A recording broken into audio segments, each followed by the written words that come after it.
사도행전에서 중요한 개념 중에 하나는 교회입니다.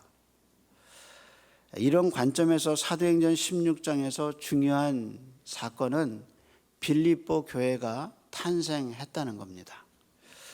사도 바울과 빌립보 교회의 관계를 알 수 있는 것은 빌립보서 1장에 가보면 압니다. 그는 빌립보 교회를 향해서 1장 7절에 너희가 내 마음에 있다라고 얘기했습니다.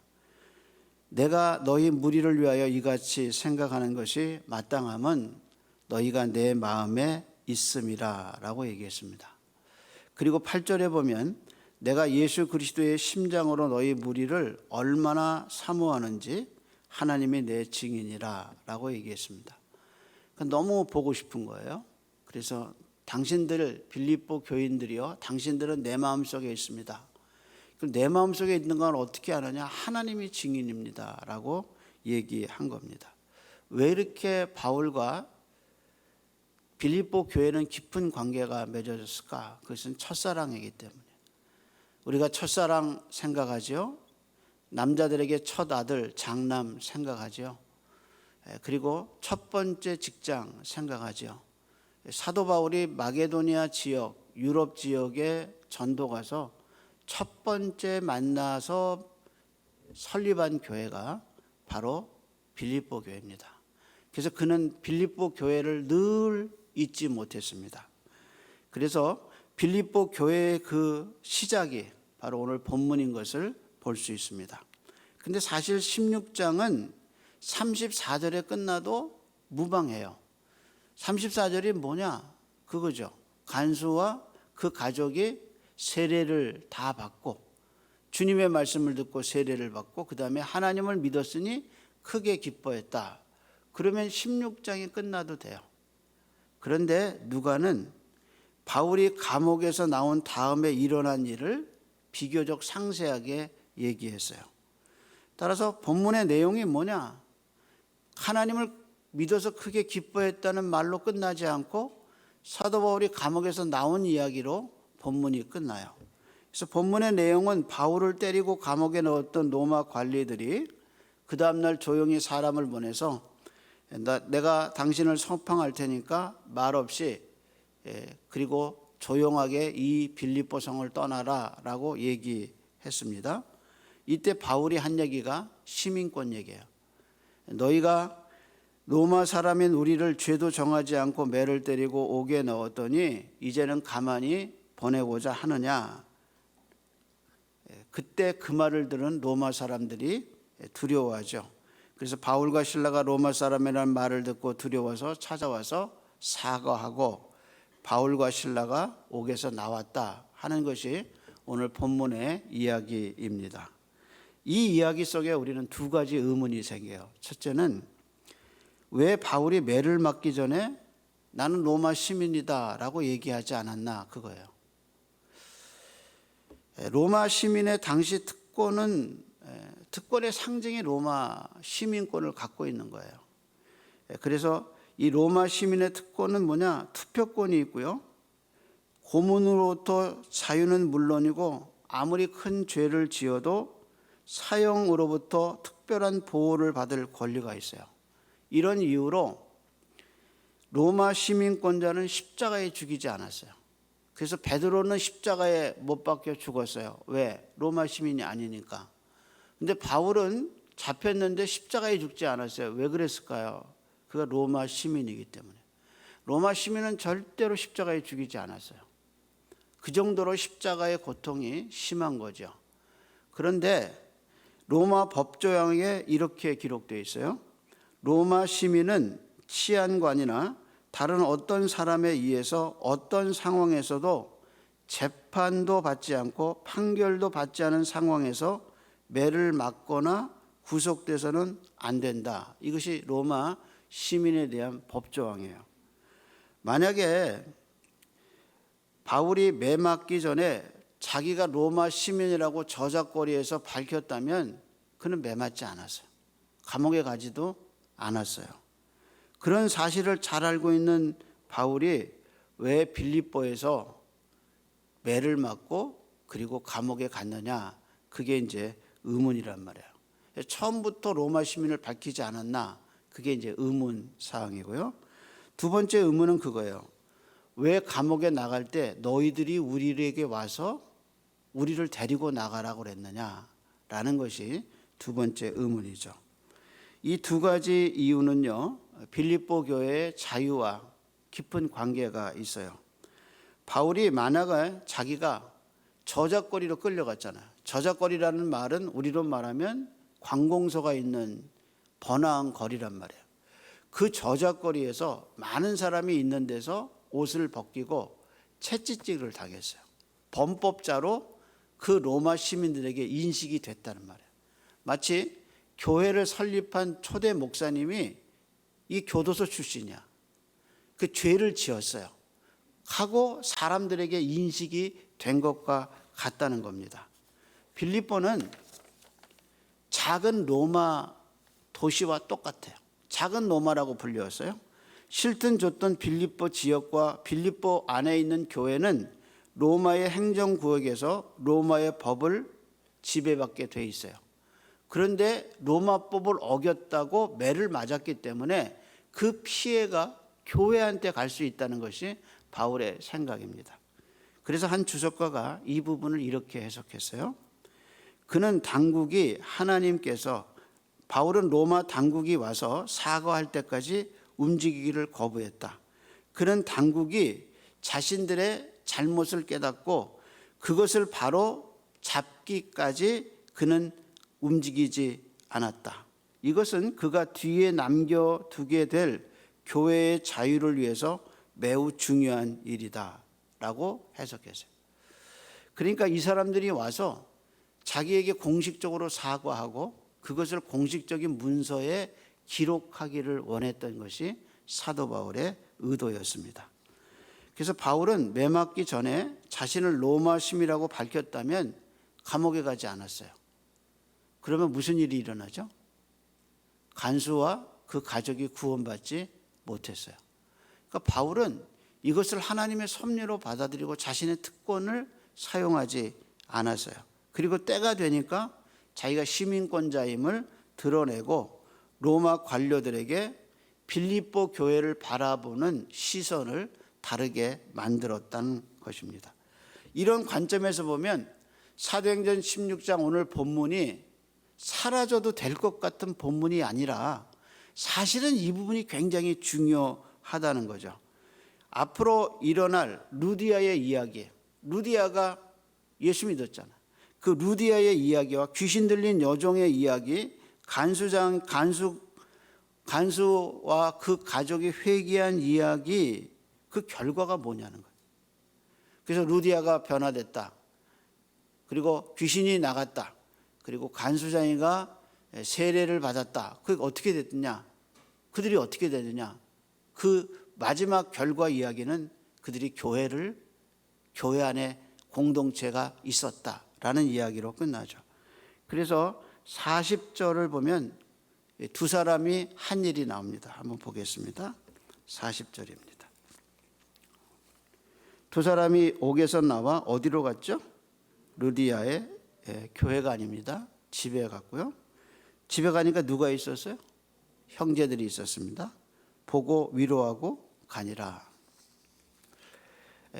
초대교회는 다 집에서 시작했습니다. 가정에서 시작했습니다.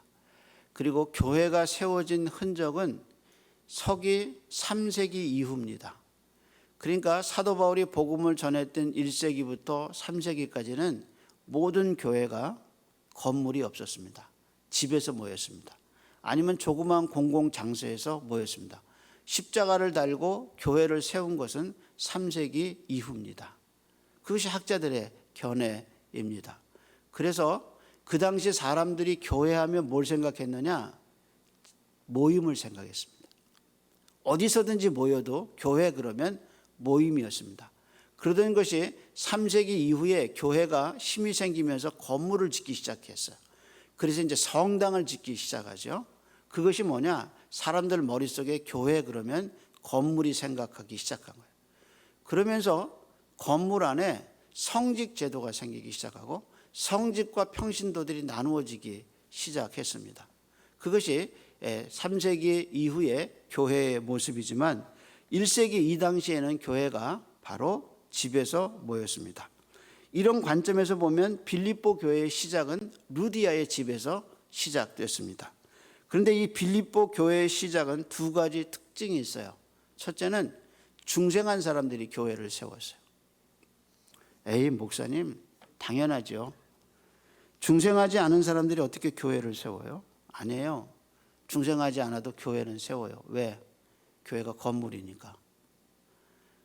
중생하지 않아도 직업으로 목사님이 될 수 있어요. 왜? 공부했으니까. 절차를 밟아서 목사가 됐으니까. 중생하지 않았어도 성경을 가르칠 수 있어요. 부활을 믿지 않아도 목사가 될 수 있어요. 근데 교회는 아니에요. 따라서 빌립보 교회의 시작은 중생한 사람들이 세웠다는 거예요. 그래서 교회가 중생한 사람들에 의해서 모여졌어요. 교회가 중생의 구원에 초점을 두지 않고 성장에 관심을 두면 그때 교회는 본질을 잃어버리는 거예요. 그래서 빌립보 교회는 확실하게 중생한 사람이 세웠어요. 그래서 루디아가 뭐라고 말했냐? 나를 주 믿는 사람으로 알거든, 나를 예수 믿는 사람으로 알거든 우리 집에 와서 거하라. 그러고 자기 집을 개방해서 그 개방된 지역에서 만들어진 게 뭐냐? 그것이 바로 교회라는 거예요. 그래서 이 교회가 처음에 순수하고 예수가 중심이 됐어요. 그래서 간수장이가 예수를 믿고 세례를 받고 그 집안이 다 세례를 받았어요. 루디아의 가정이 마음의 문이 열려서 바울의 말을 듣고 세례를 받고 그리고 그 집안이 다 세례 받았어요. 그래서 초대교회에서 복음주의권에서 유아 세례를 말할 때 근거를 어디서 갖고 오느냐? 사도행전 16장에서 갖고 와요.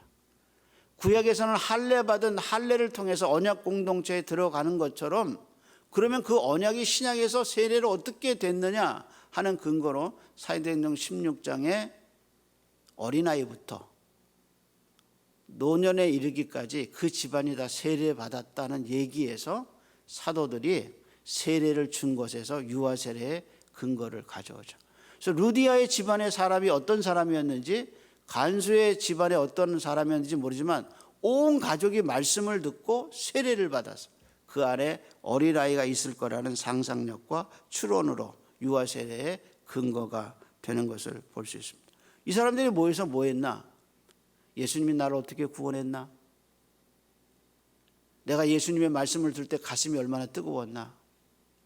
예수님의 십자가를 내가 어떻게 이해하고 어떻게 믿게 됐나? 그거 얘기했어요. 그래서 이 교회는 모이면 예수님의 이야기가 그 교회의 중심이 되고 그 교회의 성경 말씀이 중심이 돼요. 교회가 견고해지고 이런 순수함을 잃어버리고 교회가 조직화되면서 일어난 일이 뭐냐? 세상 것이 너무 많이 들어와 있어요. 제가 이민교회에 섬기면서 이렇게 사상이 위험한 거구나 하고 생각한 것이 태극기와 촛불의 관계였어요. 태극기 부대가 나서고 촛불이 나서면서 그 영향이 이민교회에도 미쳐서 젊은 세대는 촛불에 서고 연세 드신 분들은 태극기에 쓰면서 교회가 밥 먹고 나면 태극기 얘기하고 있어요. 촛불 얘기하고 있어요. 그러니까 장로님하고 서리집사님하고 갈라져요. 야, 이게 무섭구나. 세상 것이 들어오니까 이게 세상의 이야기가, 세상의 풍조가 교회를 이렇게 가를 수 있구나라고 느끼게 되는. 교회는 정치가 끼어들면 안 돼요. 교회는 세상 것이 들어오면 안 돼요. 교회는 중생과 구원이 초점이에요. 그래서 교회 안에 이 빌립보 교회의 모습에 난 어떻게 구원받았나? 난 어떻게 하나님의 나라에 그 은혜를 입었나? 그것이 교회의 주제고 성경의 이야기가 교회의 기반이 돼야 하는 거예요. 그래서 빌립보 교회는 어떻게 시작했냐? 중생한 사람들이 세웠어요. 두 번째, 빌립보 교회의 특성은 뭐냐면 다양한 사람이 십자가로 하나 됐어요. 예를 들어 볼까요? 루디아는 여자예요. 나이 들었어요. 얼마인지는 모르지만 가족이 있어요. 그런데 귀신 들렸던 여종은 아이였어요. 여종이었어요. 그리고 간수는 남자고 아마도 로마 사람이었을 거예요. 그리고 퇴역한 군인이나 아니면 현직 군인이었을 가능성이 많다고 얘기합니다. 루디아는 재산이 많아요. 자색 옷감 장사라는 말은 왕족들이 입는 아주 값비싼 비단, 값비싼 옷을 다루는 거예요. 그래서 그 루디아가 가지고 온 이 옷감과 가지고 온 출신을 보면 그는 재산이 많은 여자였어요. 그런데 비해서 여종은 아무것도 없었어요. 이런 다양한 사람들이 어떻게 모이게 됐느냐? 부름받고 모인 거예요. 예수 때문에 모인 거예요. 내가 좋아하는 사람들과 함께 모인 것은 동호회예요. 그건 교회 아니에요. 교회는 어린아이부터 내일 모레 천국에 갈 모든 세대의 사람들이 다 모이는 것이 뭐냐? 그게 교회예요. 그래서 특정한 사람들이 모여서 우리 한번 교회 세우자 해서 연예인 교회가, 체육인 교회가 어떤 특정한 이름으로 모이는 것이 바람직한 것인가? 라는 질문을 우리에게 던지게 만드는 거죠. 왜냐하면 성경이 말하는 교회는 모든 세대가 다 들어가는 거예요. 그래서 교회의 본질이 뭐냐? 사람이 세운 게 아니라 구원받은 사람들의 모임, 그것이 부름받은 사람의 모임, 그것이 바로 교회입니다. 그래서 누가는 빌립보 교회의 구성원을 상세히 얘기해줘요. 16장에서 여종, 귀신 들린 여종이 나음을 입고 아마도 교회로 들어왔을 거다라는 상상력을 우리에게 주고요. 루디아의 집이 열리고 간수와 가족들이 구원받은 이야기를 하죠. 그러면서 누가는 이 세 사람이 교회의 대표다, 이 교회의 전부다라고 얘기하는 게 아니라 이 세 사람의 그룹이 대표성을 갖고 있다고 얘기하는 거예요. 이 외에도 다양한 사람이 빌립보 교회 안에 들어왔을 것을 미리 우리에게 보여주는 거죠. 실제요, 사도행전 20장에 보면 사도 바울이 선교 여행을 마치고 다시 빌립보에 들려요.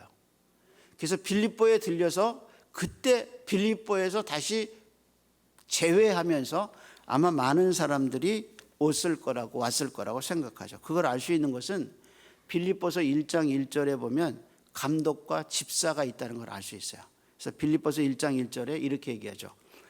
그리스도 예수의 종 바울과 디모데는 그리스도 예수 안에 있는 빌립보에 사는 모든 성도, 그 다음 말이 또한 감독들과 집사들에게 편지한다라고 얘기해요.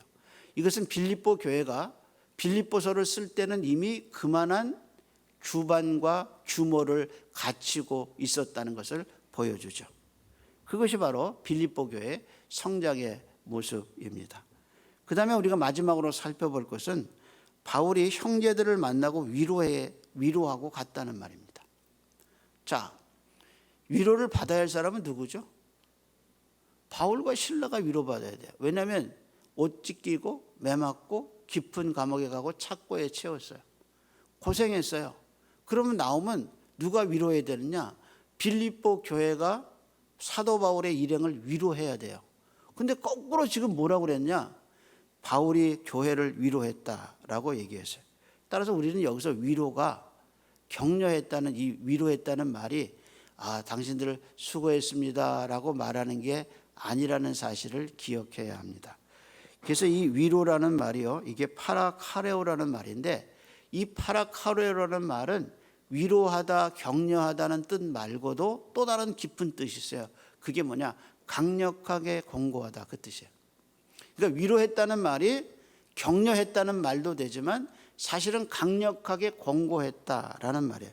그리고 이 위로라는 말이 데살로니가 교회에 쓰여요. 그래서 데살로니가 전서 4장 18절에 보면 이렇게 얘기해요. 그러므로 이러한 말로 서로 위로하라 그랬어요.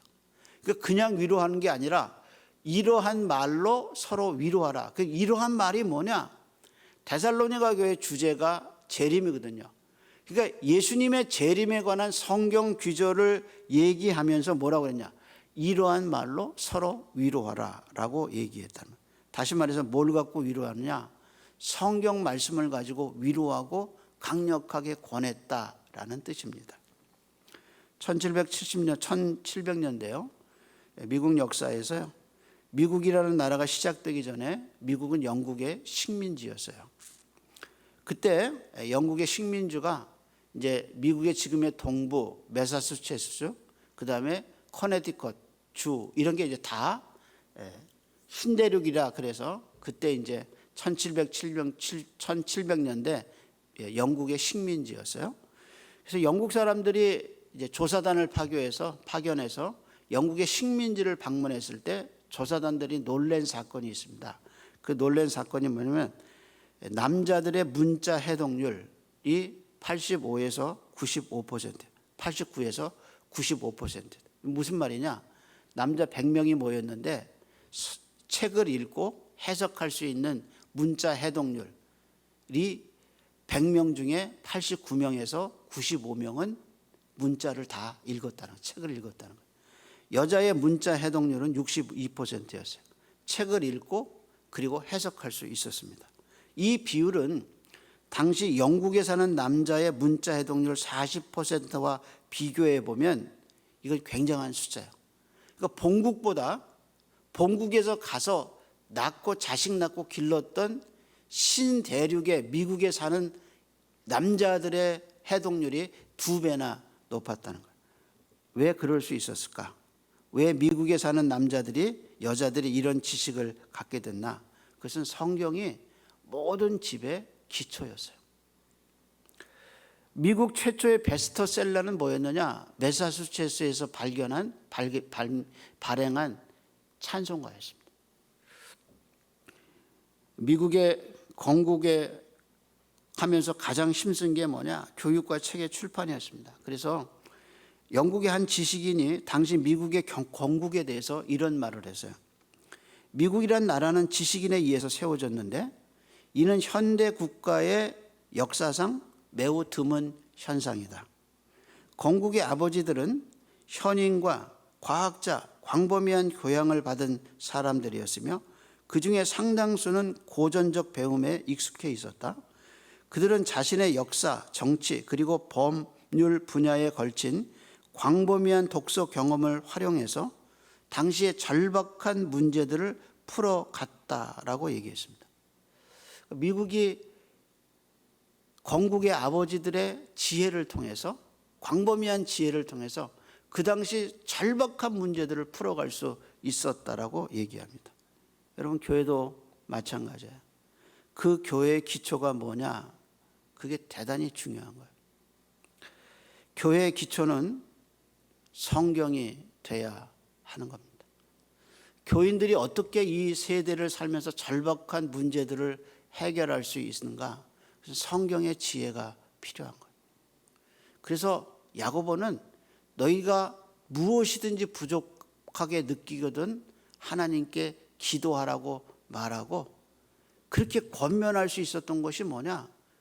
그거 어떻게 우리가 이 절박한 문제들을 해결할 수 있느냐? 그것은 바로 성경이 기초가 돼야 한다는 겁니다. 그래서 우리가 해결해야 할 절박한 문제 속에서 살고 있는데 성경을 읽고 그 안에서 그 해석할 수 있는 능력을 길러야 하는 거예요. 그래서 그 성경이 모든 것의 중심이 돼야 하는 거예요. 그 말씀이 중심이 돼야 돼요. 그래서 교회는 성경을 읽어야 돼요. 그리고 성경을 해석할 수 있는 능력을 교인들이 가져야 돼요. 그래서 오늘의 문제를 성경을 읽으면서 하나님의 음성을 들을 수 있는 훈련을 하는 것이 어디냐? 그것이 교회란 말이에요. 그래서 바울이 빌립보 교회 감옥에 나와서 권면했다, 위로했다는 말은 하나님의 말씀으로 강력하게 얘기한 거예요. 그것이 바로 교회가 갖고 있는 특성이라는 겁니다. 하나님이 교회를 세우신 속뜻은 뭐냐? 말씀을 갖고 성도들이 삶의 문제를 해결해 갈 수 있도록 교회를 세우신 거예요. 그래서 교회에서 강단에서 설교가 성경이 중심이 되고 그 성경을 들은 성도들이 성경에 관심을 갖고 보게 만드는 것이 설교의 목적이에요. 그러니까 목사의 설교를 듣고 지혜를 얻는 게 아니라 목사의 설교를 듣고 하나님의 말씀이 그러한가 해서 다시 찾아보고 묵상하게 만드는 것이 설교의 능력이란 말이에요. 그래서 베레아 교회를 얘기할 때 뭐란가? 날마다 그것이 그러한가 살펴봤다라고 얘기하죠. 따라서 성경 해석이 우리 삶의 해석이 돼야 돼요. 내 삶이 왜 이런가에 대한 바른 해석은 성경에서 나오는 거랍니다. 따라서 성경 해석이 삶의 근거가 돼요. 그렇기 때문에 바울은 마지막 빌립보 교회를 나오면서 강력하게 찾아가서 하나님의 말씀으로 파라카레오, 권면하고 강하게 말했다라는 말로 빌립보 교회의 앞날을 얘기하죠. 그래서 이 빌립보 교회가 사도 바울을 강력하게 도와요. 그리고 하나님의 역사에 한 획을 긋는 교회가 되는 겁니다. 그 힘이 어디서 왔는가? 말씀이 중심이 될 때 오는 겁니다.